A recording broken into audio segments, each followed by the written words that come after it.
নমস্কার, আমি বৃষ্টি। আমি বরিশাল DWF নার্সিং কলেজ থেকে 2024 সালে বিএসসি নার্সিং কমপ্লিট করেছি এবং 2025-এর মার্চে RN পাস করেছি। বর্তমানে আমি এখন একটা প্রাইভেট হসপিটালে কর্মরত আছি। তো আজকে আমি আপনাদের সাথে আলোচনা করব ফ্লুইড সম্পর্কে, আইভি ফ্লুইড। আমরা সাধারণত জানি যে হচ্ছে 3টা আইভি ফ্লুইডের কথা, যেমন নর্মাল স্যালাইন, রিঞ্জার ল্যাকটেট আর হচ্ছে ডেক্সট্রয়েস। তো নর্মাল স্যালাইন সাধারণত যেটাকে বলা হয় 0.9% সোডিয়াম ক্লোরাইড, এটা সবচেয়ে বেশি ব্যবহৃত হয়। এটা সাধারণত যে সকল পেশেন্টদের ডিহাইড্রেশন হয়, ডায়রিয়া হয়, ভমিটিং, হাইপোভোলেমিক শক, বিপি কমে যায় কিংবা আইভি ড্রাগ ডাইলেশন করার জন্য ব্যবহার করা হয়। সহজ কথায় ভলিউম বাড়াতে নর্মাল স্যালাইন ব্যবহার করা হয়। এরপরে আসি আমরা রিঞ্জার ল্যাকটেট, যেটাকে সাধারণত হার্টম্যান সলিউশন বা হার্টসল বলে থাকি।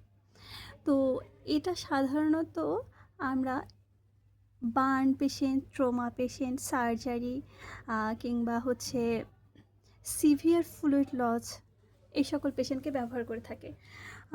শুধু পানি নয়, ইলেকট্রোলাইট, অর্থাৎ যখন ইলেকট্রোলাইটের কথা আসে বা ইলেকট্রোলাইট দরকার তখন আমরা হচ্ছে হার্টম্যান সলিউশন ব্যবহার করে থাকি, যেমন সোডিয়াম ক্লোরাইড, তারপর পটাশিয়াম, ক্যালসিয়াম, এছাড়া আরও বিভিন্ন ইলেকট্রোলাইট থাকে এই কারণে। এরপরে আমরা আসি হচ্ছে ডেক্সট্রয়েস বা 5% ডেক্সট্রয়েস বা ডিএ। তো এটা সহজ কথা শক্তি, এনার্জির ক্ষেত্রে আমরা এটা ব্যবহার করে থাকি। যেমন যে সকল পেশেন্ট হচ্ছে এনফিউ থাকে, তারপরে হচ্ছে হাইপোগ্লাইসেমিয়া থাকে বা ড্রাগ ডায়ালেট করার ক্ষেত্রে এগুলো আমরা সাধারণত ব্যবহার করে থাকি।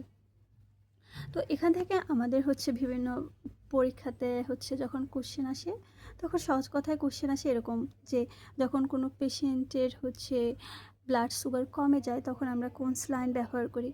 তো এক্ষেত্রে ব্লাড সুগার কমে গেলে আমরা সাধারণত এনার্জির জন্য হচ্ছে ডেক্সট্রয়েস ব্যবহার করে থাকি। আর আরেকটা কোশ্চেন হচ্ছে যে যদি বার্ন পেশেন্ট বা ট্রমা পেশেন্ট আসে তখন আমরা কোন স্যালাইন ব্যবহার করি বা কোন আইভি ফ্লুইড ব্যবহার করে থাকি।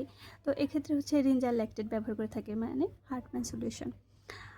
আর এছাড়া কোনো পেশেন্ট ডায়রিয়া হয়েছে, হসপিটালে ভর্তি হয়েছে বা ডিহাইড্রেশন হয়েছে তখন কোন ফ্লুইড ব্যবহার করে থাকি। তো তখন হবে এটা আমরা যে নর্মাল স্যালাইন ব্যবহার করে থাকি।